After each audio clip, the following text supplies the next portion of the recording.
as far as Gordon Hayward, because I want to get into some actual stuff pertaining to the team. So, and I didn't look on your Twitter to see if you did this, Dan. Maybe you did, because it's like an aggregator's dream. These are my favorite types of offseason reports right here. And I don't remember who had this one, but I'm just going to read some of these quotes.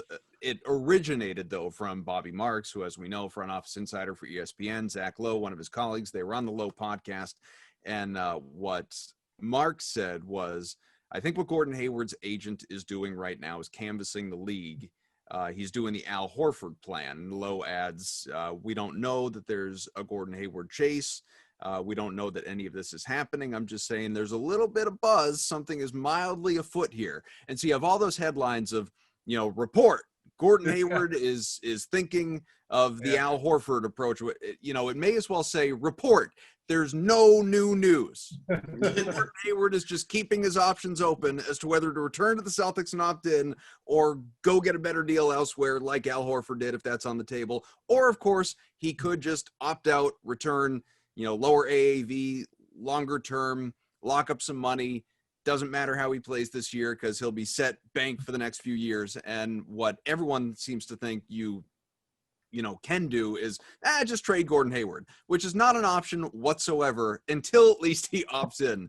And, then at that point in time, sure, you could ship him out if you want to, but you can't just say, Gordon, we're going to get rid of you. Cool. I'm just going to leave then. Like, you're going to just send me somewhere. So the whole Gordon Hayward dynamic of this offseason, and something we're going to really, explore here within this show, is really, I'm not going to call it fascinating, but it's interesting. It's really interesting, because it's the biggest sort of offseason wild card to what next year looks like for them with regard to roster construction. So, just what are your thoughts on the whole situation? How do you think it plays out? What do you think should be Danny Ainge's goal here?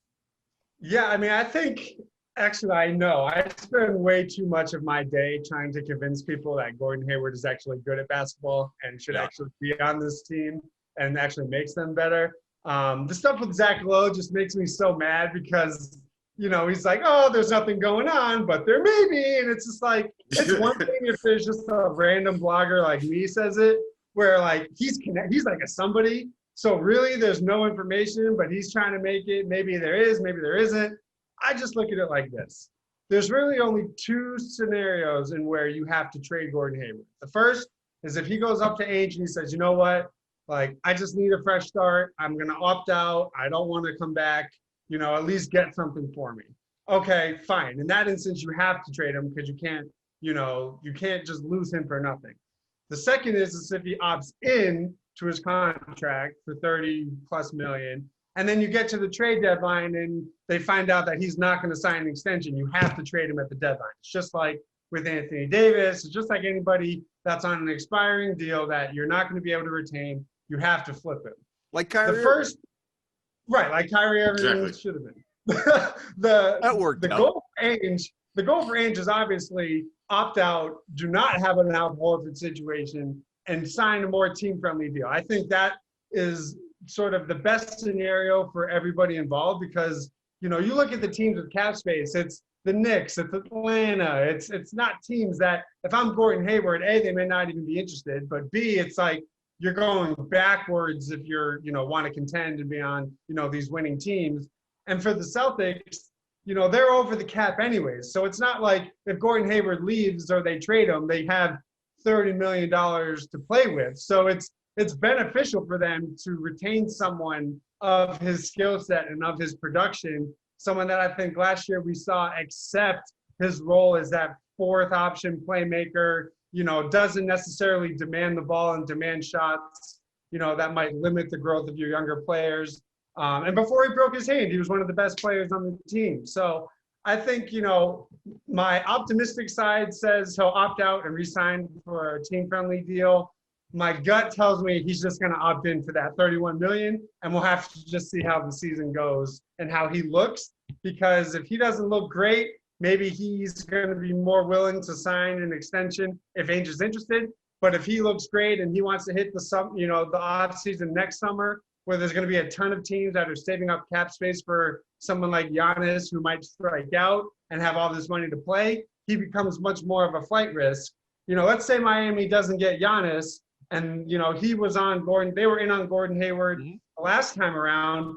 They're a real threat. I would think. So Ainge, in that sense, would have to trade him at the deadline. So my head says he's going to opt in for the $30 million. My heart says please opt out and sign for like 22. Yeah, I've been the advocate. Not advocate. I've just been the person trying to at least have the audience consider the trade of Gordon Hayward, right? Because that's one of the few ways Boston can really improve besides trading a contract like that, getting something back for it, right? Before you get him for, and I'm sure there are arguments for letting Hayward walk for nothing, which I'm sure there are arguments for it. I'd love to hear it. But at the end of the day, I sort of agree with Dan. Like, I think it makes sense for everybody, the most sense for Hayward to sign an extension this offseason versus the next one. I think with Hayward, we have this unfortunate group of data that just indicates that he's a little injury prone. But as Dan pointed out, like, where is he going to go with these teams that have cap space? Like, where's he going to go where he has a better option to maybe win a title? Because I think at this point for Gordon, I think Gordon understands that he's not going to be the best player on a title team anymore. I think Kemba Walker understands, like, he's not going to be the best player on a title team anymore. Like, you have those hopes when you're younger, when you're in your 20s, in your prime, in your late 20s, and your 30s. Like, you have that, like, oh, yeah, I could still be, Gordon in Utah. Could he be the centerpiece of a championship team? I don't know, maybe. But now he gets to Boston, and he has two wings alongside him, Jason Tatum, Jaylen Brown, both very good.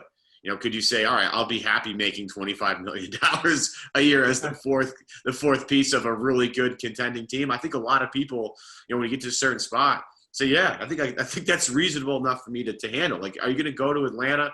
Are you going to go to New York? Are you going to go to Miami and have, Miami's an interesting one just because, they have all the shooters that you'd want, right? And to really space the floor for a guy like Gordon between Robinson and Hero, and even with Bam and Jimmy on the floor, it makes life a little bit easier for you. But I think if you look at all the teams, maybe like a Dallas who might have a lot of cap space, trying to clear room for Giannis.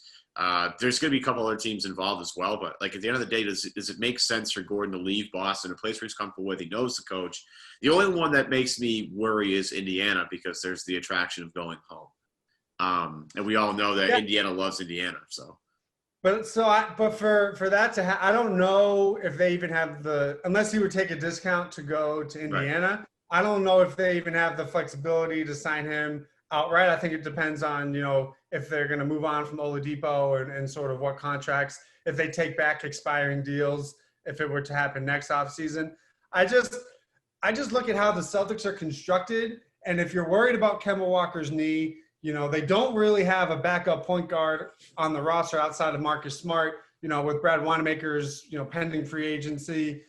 I'm more inclined to say, like, this team needs him for his playmaking, his ball handling. If Kemba's knee were to flare up, or they have to be, sort of cautious with him, you can run the offense through Gordon Hayward. So I think fans are frustrated because he landed on someone's foot and his finger got jammed in, LaMarcus Aldridge's jersey and he broke his hand. But, when I look at his NBA career, he's a guy who plays 78 plus games. I'm not going to, get bent out of shape because the guy's pinky gets, bent in a crazy direction. That's just a freak thing to me. And I look at what he gives them in terms of how they play and the spacing he provides. And, obviously he came back a little too early on his ankle against Miami. He missed that bunny layup in game 6. Like, he has some brutal moments, but I just think the ceiling of what he gives this team potential-wise when he's healthy is, every Celtic fan should want that, because if he's gone, every single person who didn't want Gordon Hayward on this team is going to be begging for the things that he gives them. They're going to need, where's the playmaking? Where's the, the versatility on the wing? Well, you had it in Gordon Hayward and you let him go. So they need to bring him back. Simmons throughout this trade, I want to get both of your opinions on it, because I've kind of like just asked friends that are Celtics fans about this. The idea was Hayward 14, and if you had to add a pick, you could with one of the other 2 first rounders Celtics have, to trade up to 7 with Detroit, because I think Detroit's 7, the Knicks are 8, up to 7 for the 7th pick, and Blake Griffin. Who says no? Yeah. So Hayward in the 14th for Blake in the 7th. Yeah. I think I'd Dana say- says no to that. I think I was gonna say I think Ainge, because I think Blake has like 3 or 4 more years left on that deal, right? I think it might be 2, but you're talking about a guy with knee problems, Right. that are pretty like chronic. Different so story. he's someone, right? He's someone where I don't consider his injuries freak injuries, right? No. He's a guy that has, who I would consider more injury prone.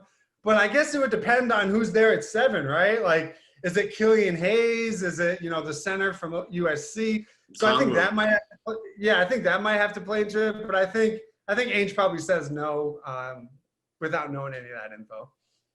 Greenie, we're going to let you go on that, but appreciate you hopping on. I'm sure it won't be the last time before the season does roll around, whenever the hell that's actually going to be. But appreciate you hopping on, giving us your insights, man. Awesome. Thank you, guys. Anytime.